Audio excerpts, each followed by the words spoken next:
powers that can be characterized as neither absolutely good nor absolutely bad. A quote-unquote good power in some connection can be an evil power in other situations. We need to think only of the natural phenomenon of fire. We must be grateful for fire because of the endless ways in which it helps us. In nature and culture, a new epoch began with the discovery of fire. But fire can also be responsible for evil effects. Schiller has described this beautifully in his poem, The Lay of the Bell. Quote, "What friend is like the might of fire, when man can watch and wield its ire? Whate'er we shape our work, we owe still to that heaven-descended glow, when from their chain its wild wings go, where it sitteth wide and wild, sweeps from free nature's free-born child." End quote. On the one hand, fire is beneficial. On the other, it brings ruin. Anyone who looks more deeply into life will no longer judge anything as always good or always evil. In Christianity, the snake, or serpent, is described as the seducer of humanity and called Lucifer, with disgust. The view of the Luciferic principle has changed, of course, but Goethe was right in describing the world view of the average Christian as follows, quote, "Nature and mind, to Christians we don't speak so. Thence to burn atheists we seek so. For such discourses very dangerous be. Nature is sin, and mind is devil. Doubt they beget in shameless revel their hybrid in deformity." End quote. This was not a view of primitive Christianity. It entered Christianity only later. Even among the Christian mystics of the first centuries, the Gnostics, the serpent did not symbolize evil, but rather the spiritual guidance of humanity. The quote-unquote wise one, the leader, was called the serpent. This described the one who led humanity to knowledge.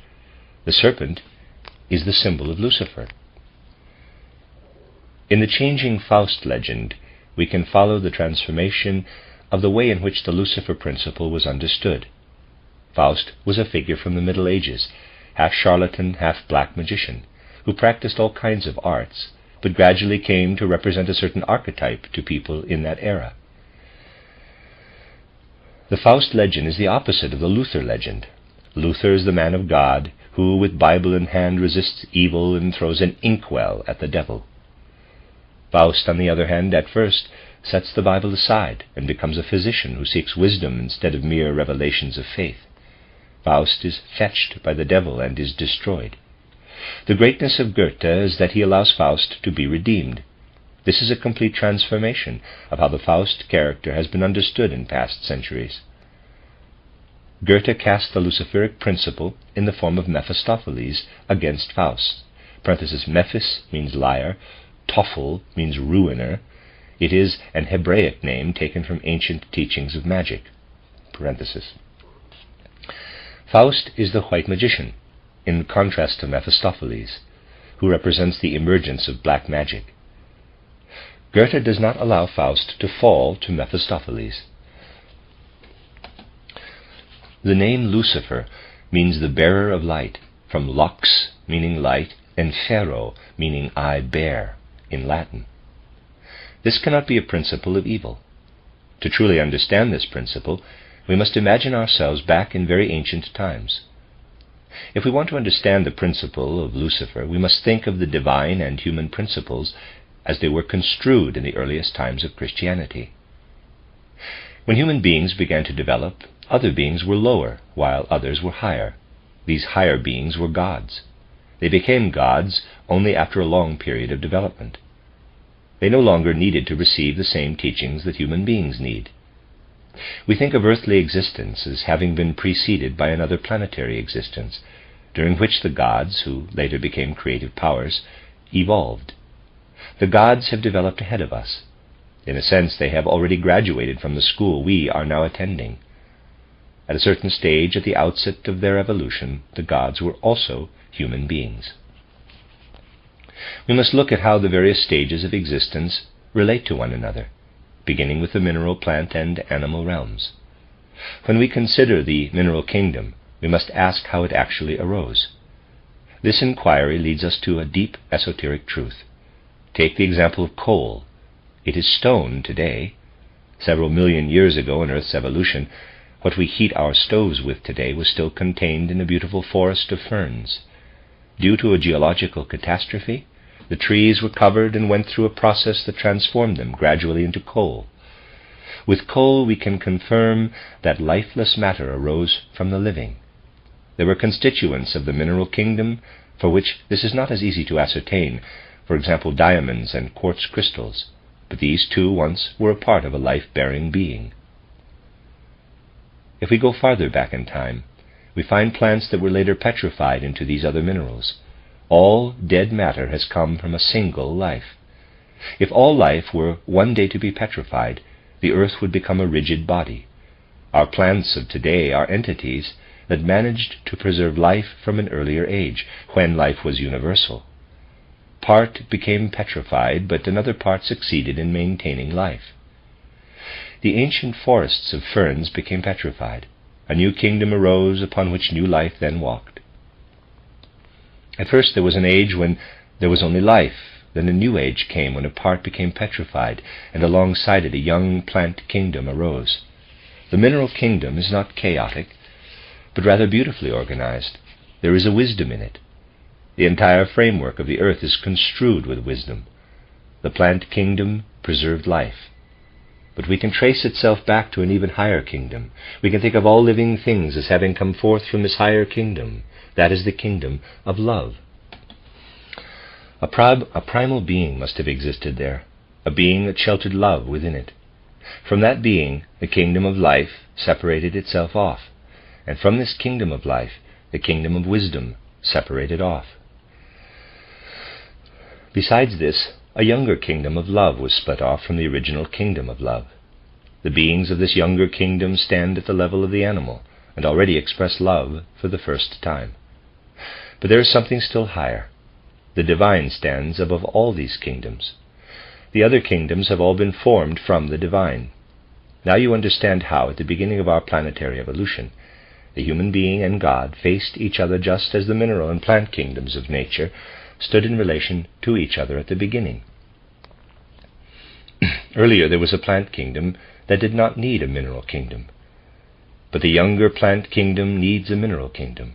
So too, at the beginning of Earth's evolution, the gods needed humanity. Without human beings, the gods could have as little flourished as the plants without minerals. Consider the animal and the plant kingdoms. There is a very specific relationship between the two. The animal exhales carbon dioxide, and the plant exhales oxygen. They are dependent upon each other. The lower kingdom, the plants lovingly give back to the animal what it needs.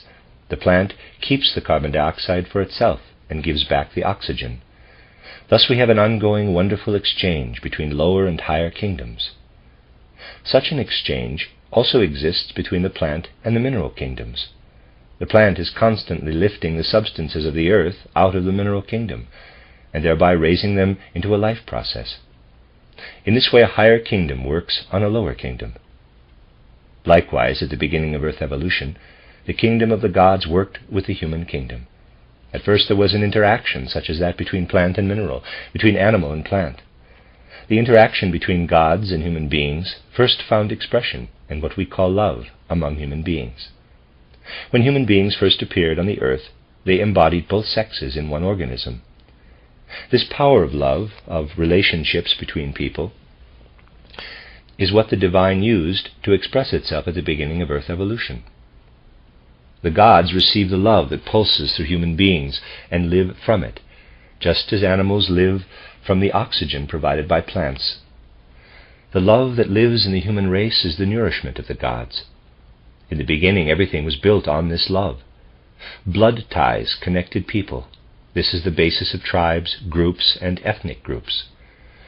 At the outset of human evolution, all the power of the gods was based on this love that weaves between the sexes. Love existed before the two sexes came into existence as a completely conscious love. When human beings became either male or female, the consciousness of love was darkened. It became a blind drive, a sensuality that is not filled with transparent clarity, but rather is lived out as a dark force. The gods reigned above in the consciousness of love, but human beings below practiced love as a blind instinct. The gods were nourished by this blind instinct of human love. For them it became a bright light.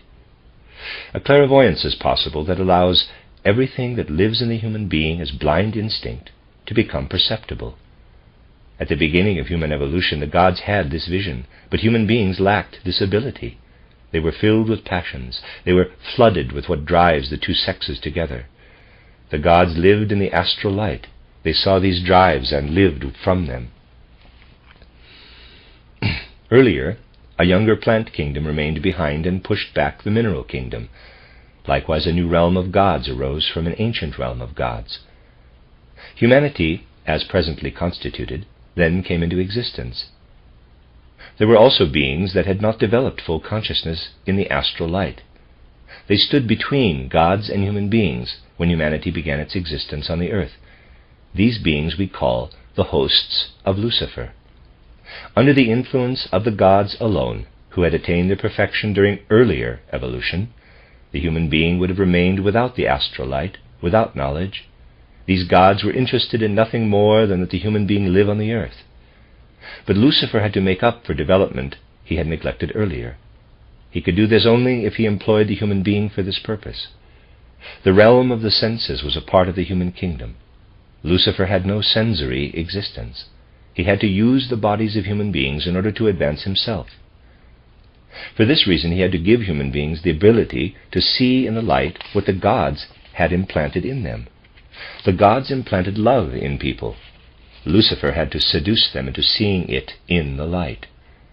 We have then the human being, the shaped form, wisdom. We also have Lucifer, who gives light to humankind, and finally God, who floods people with love. Lucifer has a much more intimate relationship to human beings than the gods that reign in love. Lucifer opened the eyes of human beings. When we open our eyes and look out into the world, Lucifer is within us, looking out into the world. He is completing his development in us. As long as we were carried in the womb of the gods, we were children of God. Inasmuch as we strive for wisdom, we are a friend of Lucifer. This is expressed in the legend of Paradise. Jehovah formed the human being. He is a spirit of form. He would have created human beings so that they live in love without light. Then Lucifer the snake came and brought us the light of knowledge, and thereby also the possibility of doing evil. Thereupon Jehovah said to the human being that love that is united with the knowledge of Lucifer will bring pain. Jehovah curbed the actions of the one who implanted love, who brought light to love, by adding pain to love. Cain presents us with the example of one who rebelled against what is created by love, bound to the blood. He cut through the blood ties. However, he also represented independence. Alongside passive love is the active, light-filled work of knowledge. Love is a gift from Jehovah, knowledge a gift from Lucifer. Love must be ordered. The organization of familial bonds is derived from the law given on Mount Sinai. Outside it stands knowledge. The origin of the light that should shine from human beings themselves is the light-bearer within them. This too must be deepened. It must experience a new phase. This cannot happen if the law alone holds sway from outside of human beings. The law works through external compulsion. What Christ brought to the earth works from inside. It is the light that has been elevated to love, the law that is born in the soul itself. Paul called it grace, the law that was given from the inside of nature, that is both light and love, and that began a new evolution on earth. Paul called Christ the new Adam. The God of love worked above human beings. Within them, Lucifer, the light, worked. To reach love, one must first become light. Through the appearance of Christ Jesus, this light has been transformed into love. Christ Jesus represents the elevation of light to love. In earlier times, people spoke of Lucifer as the opposite pole that brought light to humanity. Two powers must work on the earth, the bearer of love and the bearer of light. Light and love are two poles for humanity. We now live subject to the influences of these two forces that appear as a polarity. The gods who give the impulse for love were once light, and light is now called upon to become love. Light can be misused and lead to evil, but it must exist if we are to become free. The first Christians saw in Lucifer a force that should work in human nature. This attitude was changed only at a later date. Only someone who has passed through the torture of doubt can be fortified in knowledge. Early Christian humanity still had to be protected from the light, but the time has come today when the bond between love and wisdom must once again be created. It is created when knowledge as wisdom is born in human hearts through love. This knowledge, which is to be born in human hearts through elevation to love, is spiritual science. In ancient times we had the law. Through Christ the law has become grace, as the law has been lifted out of the human being's own heart. Now knowledge can be lifted up again to love. Inward Christianity should be added to the external organization of Christianity. Until now, Christianity has been able to realize love only in its institutions, but we must carry love in the greatest depths of the human breast. Today all people still love their own opinions. Love stands above opinions only when people can get along despite the most diverse beliefs.